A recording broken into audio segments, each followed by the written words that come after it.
बिस्मिल्लाहिर्रहमानिर्रहीम। अस्सलाम वालेकुम। मैं हूं आपका दोस्त हसनैन अब्बास और आप देख रहे हैं मेरा यूट्यूब चैनल लीगल इन्फॉर्मेशन।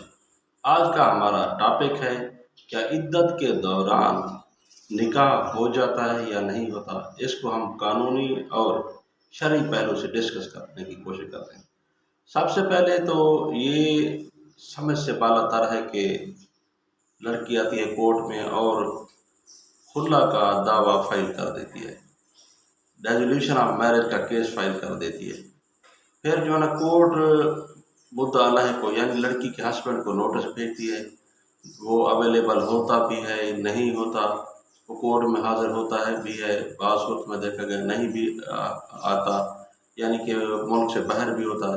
तो फिर जो है ना अदालत वो लड़की के बयान पर वो खुला का केस जो है ना वो फैसला कर देती है।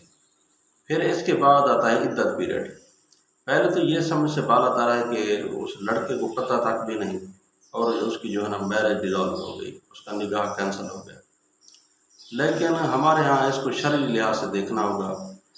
अगर किसी भी मकातब फ़िक्र का वो आदमी है, वो लड़की है, तो उनको चाहिए कि सबसे पहले अपने मकातब फ़िक्र के मुफ्तियान किराम से डिस्कस करें इस मैटर को कि इद्दत के दौरान जो है ना निकाह वो वैलिड है या नहीं वैलिड।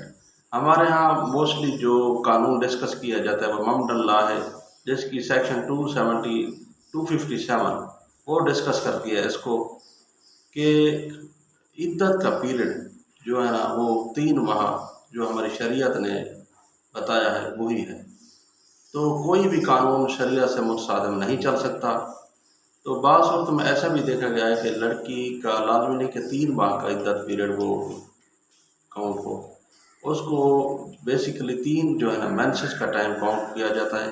बाज़ सूरतों में बाज़ को जो है ना ये मेंसेस का टाइम पीरियड ये कम भी होता है, 70 डेज़ 80 डेज़ भी हो सकता है। लेकिन सवाल ये है कि क्या इद्दत के दौरान जो निकाह किया जाता है वो वैलिड है या नहीं वैलिड। इद्दत के दौरान जो भी निकाह होगा वो इर्रेगुलर काउंट होगा, यानी कि वो वैलिड निकाह नहीं है। यानी कि उस दौरान जो है ना मियाँ बीवी के दरमियान जो मुबाशरत हुई वो ज़िना तो काउंट नहीं होगी, उसको जो है ना कोड़े वगैरह तो नहीं लगेंगे। लेकिन ये जो है ना शरीयत से मुतसादिम है। जब शरीयत ने रोक दिया है तो इसका मकसद है रोक दिया है। तो इस दौरान जो है ना निकाह करने वाला गुनाह का मुर्तकिब होता है। तो कभी भी ऐसा कोई मैटर हो, कोई डिसोल्यूशन ऑफ मैरिज के मामले के बाद जो है ना शादी का मामला हो, तो सबसे पहले आप जो है ना उसको अपने मकातब फ़िक्र के मुफ्तियान किराम से पहले वो डिस्कस कर लें कि ऐसी तलाक हुई भी है कि नहीं, जबकि उस आदमी को पता तक भी नहीं।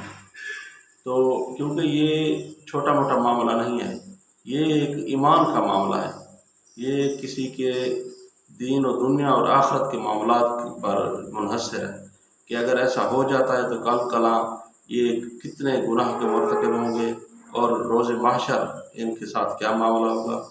लिहाजा किसी भी ऐसे मामले में दखल अंदाजी करने से पहले अपने मकातब फ़िक्र के मुफ्तियान किराम से उस मामले को सही मानों में पूछ लेना चाहिए। ये नहीं कि सोशल मीडिया पर अक्सर देखा जाता है कि लोग सवाल कर लेते हैं कि मैंने यही कर लिया कि ये वैलिड है नहीं है ये है।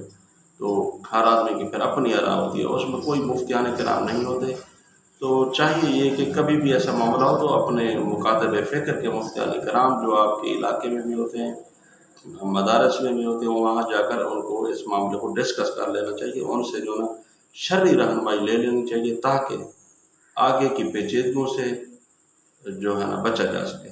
दोस्तों, ये था हमारा आज का टॉपिक कि निकाह जो कि इद्दत के दौरान निकाह वो वैलिड है या नहीं वैलिड है। इसको हमने थोड़ा सा डिस्कस करने की कोशिश की कि इद्दत के दौरान निकाह जो अगर होगा वो इर्रेगुलर काउंट होगा, वो वैलिड निकाह नहीं है, फासिद निकाह है सब।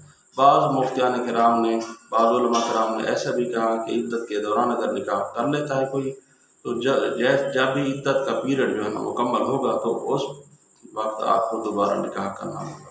यानी पहला निकाह आपका फासिद है, इर्रेगुलर है, वो काउंट भी नहीं होगा। इजाज़त चाहता हूँ। अल्लाह।